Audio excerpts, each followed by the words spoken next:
Have you ever looked at your bank account and thought, why do I still feel broke?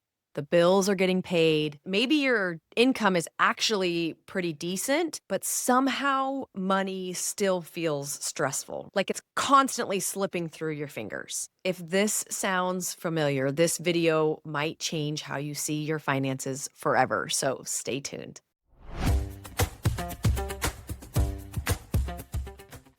Hey friends, welcome back to the Money Mom channel. I am your host, Rachel Coons. And if you're new here, I help moms create calm, intentional, and confident relationships with money, especially when it comes to your grocery spending and everyday finances as a mom. And today we're going to talk about something that a lot of people experience, but don't always know how to explain because it's not very tangible.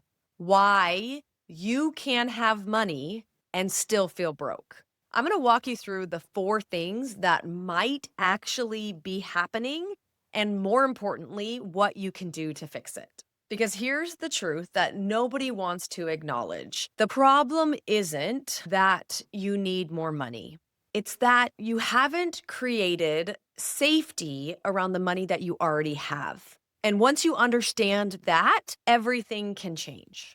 One of the biggest myths that happens in the personal finance world is that more money will just fix everything. And while there is a certain amount of income that you do need to absolutely help you in certain situations, it doesn't automatically fix your relationship with money and how you feel around money. Because if that were true, every single person who had a lot of money would feel good about it or would feel safe around it.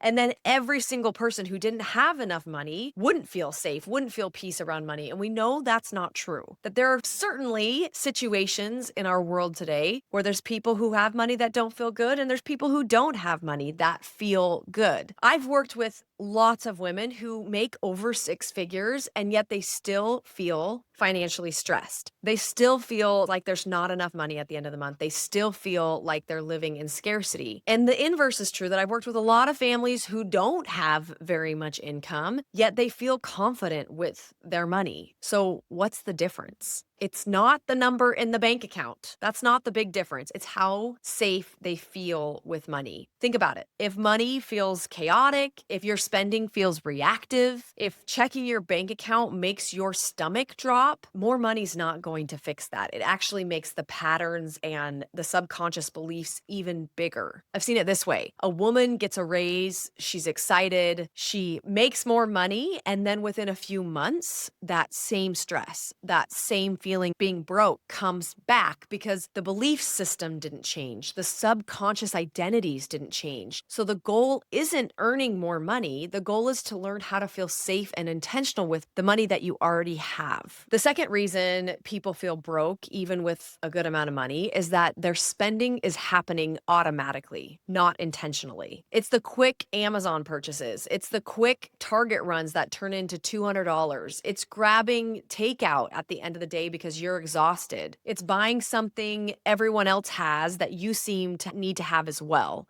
And none of that actually means that you're irresponsible. It just means you're human. But when spending happens automatically, money disappears quicker. And then we look at our bank account and think, where did all the freaking money go? But the truth is, it went to dozens of small decisions that happened without awareness, without intention, without you even realizing that it's happening. Now, here's where things go deeper. And this is the part that changes everything. A lot of spending isn't about what we're actually buying. It's the feeling that we're trying to create from the thing that we're buying. So here's an example. You're scrolling Instagram and your friend's video comes up of her just redoing her kitchen. And it's beautiful. And it's everything you've ever wanted in a kitchen. And so you start to feel feelings of jealousy, of maybe inadequacy, of judgment on your own situation. So then you ended up going to Home Goods and purchasing some new decorations for your house to be able to feel a little bit better about yourself. We didn't actually need to go spend hundreds of dollars at Home Goods. What we needed to do instead is to diagnose the feelings that we currently have and sitting with those feelings. So many times people are using their spending as a way to mask underlying emotions. So if you aren't feeling good about yourself, if you don't feel worthy, if you don't feel successful, if you're not happy, money is not going to be able to make you feel any of those things. But so often we are using our spending to feel better about ourselves. And money can't fill that void. Money actually can't give you any emotion. Maybe it can in the short term. Maybe for 20 minutes, you'll feel happier when you buy something for yourself. But in the long term, you're going to feel unhappy about yourself when the credit card bill comes up and you spent $200 that you didn't actually intend to spend. If spending becomes the way that we regulate the emotions that you're having or masking the emotions that you're having, money is always going to feel tight, because you're throwing money into a void that can't be filled with money because the underlying real needs are not being met. You're not actually solving the problem. You're just temporarily numbing it. And that can feel really uncomfortable for someone who's just introduced to this idea. So the next time you experience a negative emotion and you're trying to mask it with buying something, just sit with the emotion for a second. Allow yourself to feel the things you're feeling. And then you may find that you're able to work through those emotions better without money. So here's the thought I want to offer you today. Most people believe I just need more money to be happy. But what if the real shift is I just need to create more safety and awareness around the money that I already have? Because when money starts to feel safe, you stop reacting to it. You stop avoiding it. You stop using spending to regulate your emotions. And that's when money starts to feel peaceful instead of stressful. That's when you stop feeling broke.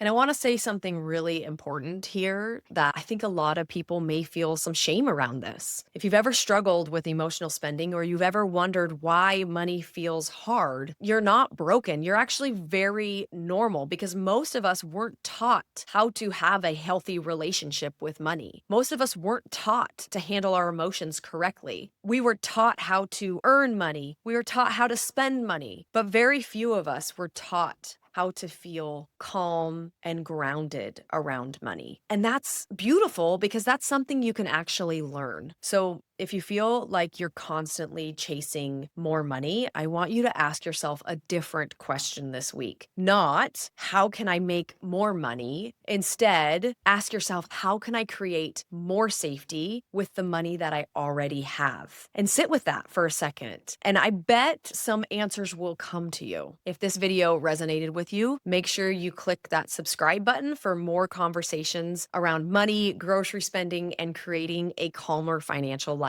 as a mom. I'll see you in the next video.